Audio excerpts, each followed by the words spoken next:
quand la tristesse arrive, je sais tu es là, toujours près de moi. Bon samedi matin, bienvenue à votre émission La Victoire de l'amour. C'est toujours avec une grande joie que je vous retrouve tous les matins afin qu'on puisse ensemble célébrer la vie, célébrer la parole de Dieu. Et aujourd'hui, on commence notre émission avec notre sœur sourire à nous, sœur Angèle.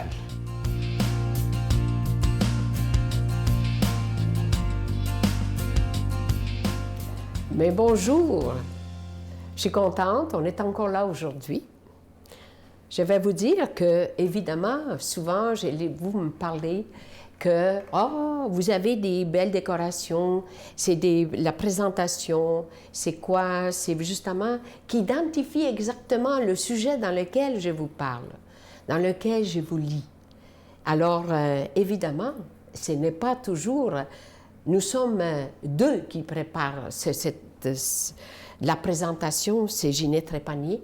Elle travaille très fort, a fait de la recherche. Et puis, moi, évidemment, je tiens à la remercier. C'est parce que ça fait tout ça, c'est pour vous mettre dans l'ensemble, pour vous mettre vraiment dans le contexte, dans la situation. Vous voyez, un âne, Jésus qui rentre à Jérusalem, le pain, que c'est vraiment la patience, le pain, la première, et je vais vous lire la croix et le fouet et la couronne d'épines, mais il y a toujours la lumière.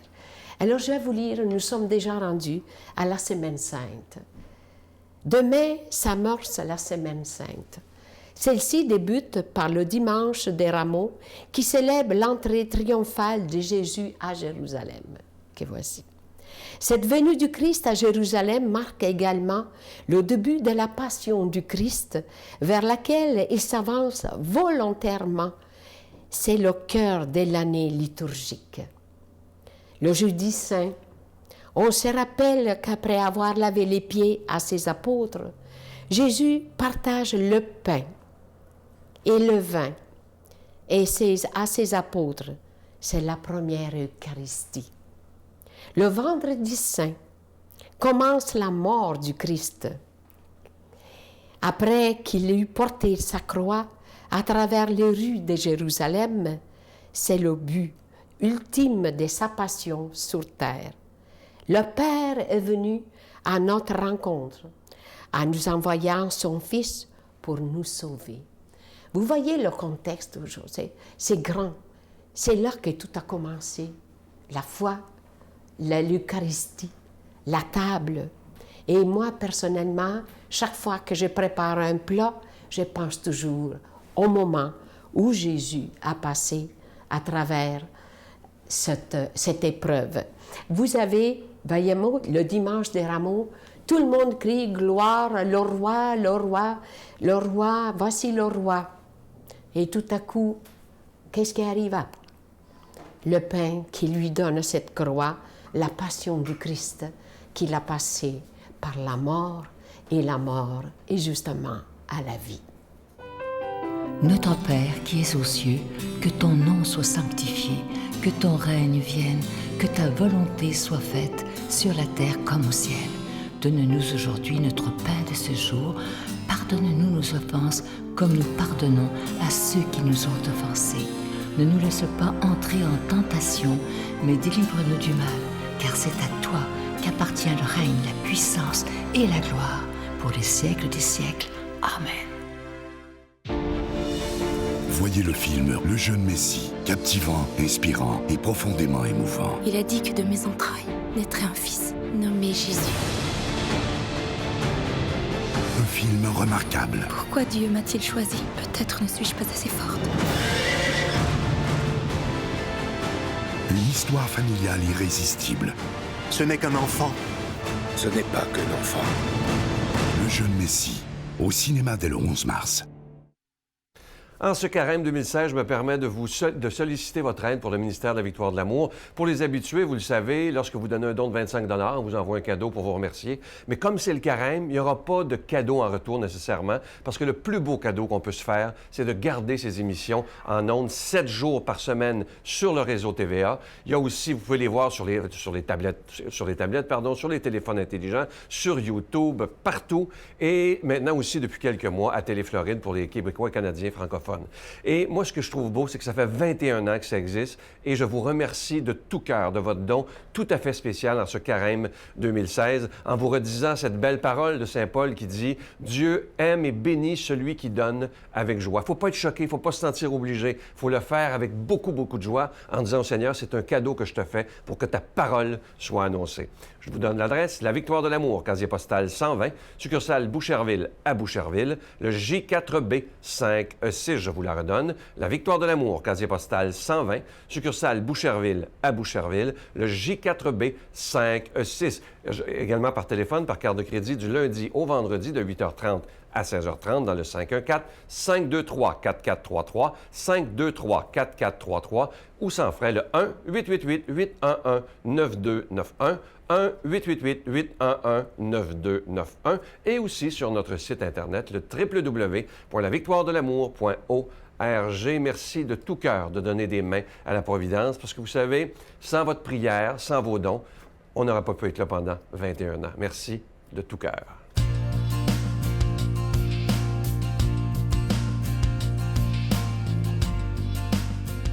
Mon Dieu, donnez-moi la sérénité d'accepter les choses que je ne peux changer, le courage de changer les choses que je peux et la sagesse d'en connaître la différence. Amen.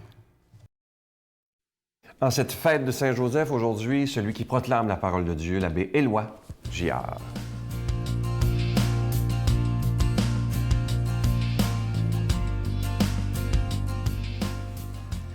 Eh bien, bon matin, mes amis. C'est une joie, un privilège de se retrouver ensemble en cette fête de Saint-Joseph, si important pour nous, les Québécois. On pense spontanément à l'oratoire à Montréal, bien sûr, que le frère André avait fait édifier. Alors, l'Évangile est de Luc, un évangile bien connu. Chaque année, les parents de Jésus allaient à Jérusalem pour la fête de la Pâque. Quand il eut 12 ans, ils firent le pèlerinage suivant la coutume. Comme ils s'en retournaient à la fin de la semaine, le jeune Jésus resta à Jérusalem sans que ses parents s'en aperçoivent. Pensant qu'il était avec leurs compagnons de route, ils firent une journée de chemin avant de le chercher parmi leurs parents et connaissances. Ne le trouvant pas, ils revinrent à Jérusalem en continuant à le chercher. C'est au bout de 3 jours qu'ils le trouvèrent dans le temple, assis au milieu des docteurs de la loi. Il les écoutait et leur posait des questions. Et tous ceux qui l'entendaient s'extasiaient sur son intelligence et sur ses réponses. En le voyant, ses parents furent stupéfaits, et sa mère lui dit, « Mon enfant, pourquoi nous as-tu fait cela? Vois comme nous avons souffert en te cherchant, ton père et moi. » Il leur dit, « Comment se fait-il que vous m'ayez cherché? Ne le saviez-vous pas?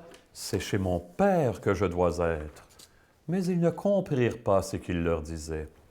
Il descendit avec eux pour rentrer à Nazareth, et il leur était soumis. Quand j'étais en stage avant de devenir curé, à Belleuil, Saint-Mathieu-de-Belleuil, mon curé m'avait raconté que quand il était au grand séminaire, il y avait eu une homélie pour la fête de Saint-Joseph en 3 points. Premier point, l'Évangile parle peu de Saint-Joseph. Deuxième point, l'Évangile parle très peu de Saint-Joseph. Troisième point, l'Évangile ne parle pas du tout de Saint-Joseph. Spirituellement, peut-être que d'un point de vue scripturaire, si on regarde l'Écriture comme telle, c'est vrai que l'Écriture en parle peu, mais d'un point de vue spirituel, on sent que Saint-Joseph a eu une influence qui n'est pas banale sur Jésus et probablement sur Marie aussi. Ils se sont probablement influencés mutuellement.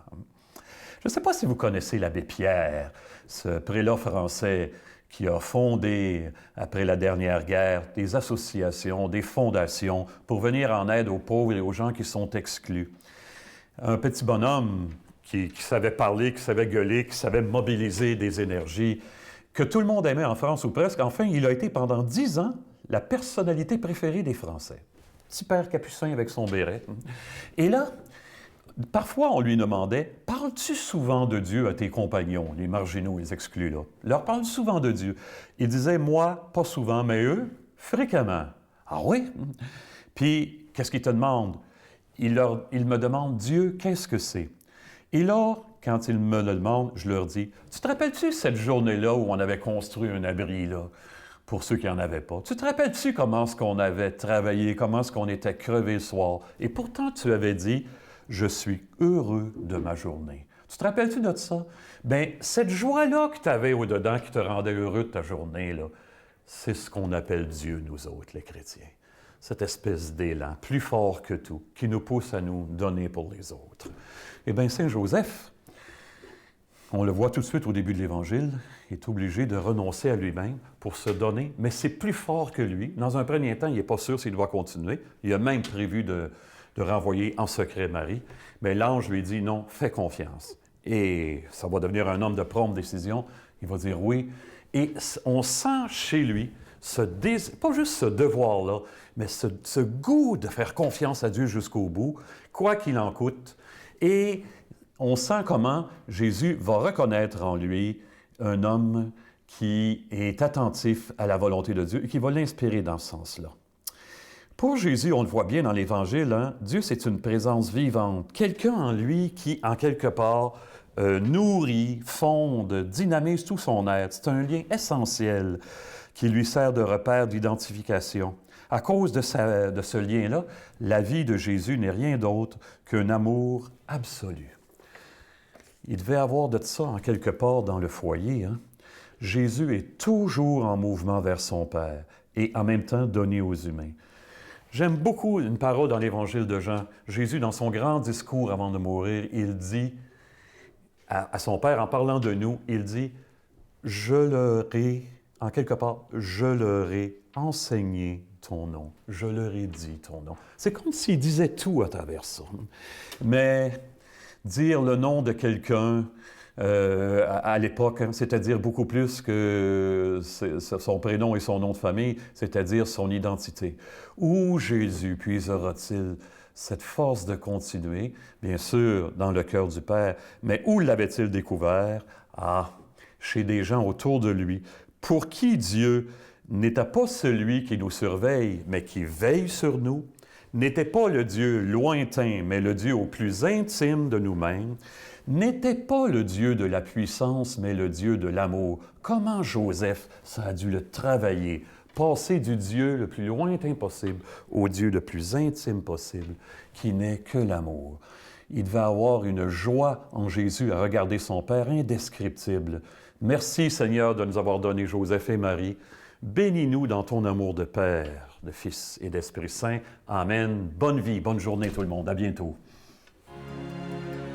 Je vous salue Marie, pleine de grâce. Le Seigneur est avec vous. Vous êtes bénie entre toutes les femmes, et Jésus, le fruit de vos entrailles, est béni. Sainte Marie, Mère de Dieu, priez pour nous pauvres pécheurs, maintenant et à l'heure de notre mort. Amen.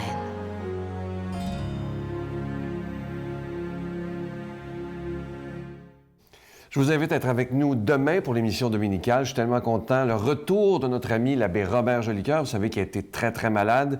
On a manqué le perdre en plus. Il avait même reçu l'extrême onction, mais grâce à Dieu, grâce à la prière et grâce à des soins magnifiques des médecins, des infirmières et tout ça, il est maintenant en pleine santé. Il est hors de danger. Il sera avec nous demain pour nous témoigner de ce qui lui est arrivé, mais sa grande espérance. Il nous fera l'homélie et la chanson par Alexandre Belair, Gethsémani. Je vous promets une belle demi-heure demain. Et évidemment, parlez-en à vos amis. Et l'objectif carême d'aujourd'hui, notre méditation et des gestes. Posons un geste pour diminuer la pauvreté autour de nous. À demain. Sauf qu'à un moment donné, je me réveille, puis on me dit « On vous a sauvés ». Ah ben, j'avais l'impression d'avoir manqué tout un rendez-vous, là. Moi, j'étais convaincu, parce que je crois à ça, la vie éternelle. Puis je crois à ça qu'il y a une autre vie qui nous attend, qui va être encore plus belle que tout ce que j'ai rêvé. Alors, j'étais fâché. Ah oui? J'étais fâché dans le fond de mon cœur d'avoir manqué ce rendez-vous-là, et qui m'apparaissait un rendez-vous auquel j'aspirais là, de tout mon être et de tout mon cœur.